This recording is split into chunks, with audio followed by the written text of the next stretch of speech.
Hi there, Catherine Brown here with Creating Your Plan. And today we're going to continue our conversation around delegation practices. And I want to talk to you about when and why you should delegate something within your business. So here are some really great rules and best practices to follow. The first is you don't enjoy the work even though you're good at delivering on it.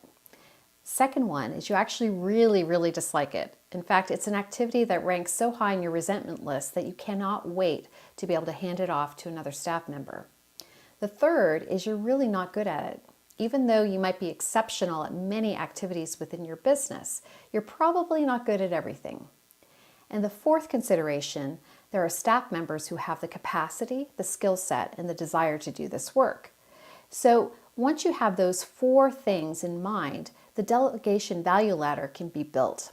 So the first thing you want to figure out is whether or not only you can do it. So when you ask yourself, only I can do it, this is the work that is my highest value, it's what I want to be known for, and where I want to be investing my time and create the greatest value within the business, that's an important distinction. The second one, this is work I can do, but it isn't within my highest value work. It still requires me to do it until I can develop a staff member to own it. The third level on that value ladder is this is work I could delegate, but I'll need to manage the outcome. And this is important work for your business, but it doesn't require you to do it. What it does require is for you to manage the outcome, define the standards, the resources, and manage the deadline. The fourth level is this is work I should delegate and manage the process. So this is important work for your business, but it requires even more from you to oversee and manage the process. And this is typically when you're developing a staff member to take on a new level of responsibility or a project.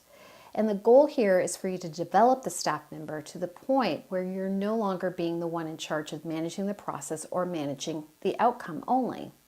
In this step of the delegation value ladder, you're ensuring that the process is documented, your staff member is trained not only on the process, but also on your method of doing the work and getting results. You're sharing the best practices of doing the job right every time, and you set the expectation that the same approach is to be followed by them as well.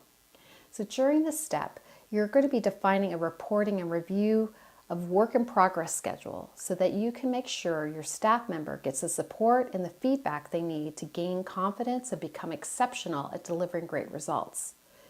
The fifth level on this delegation value ladder is the work that you can delegate and forget. So within every business, there are tasks that can be delegated once, and they are readily and easily integrated into a staff member's job description.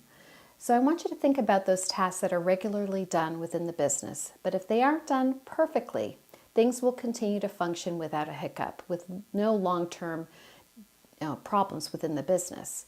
This is something that is really worth looking at. So you want to be sure that you're taking that into consideration.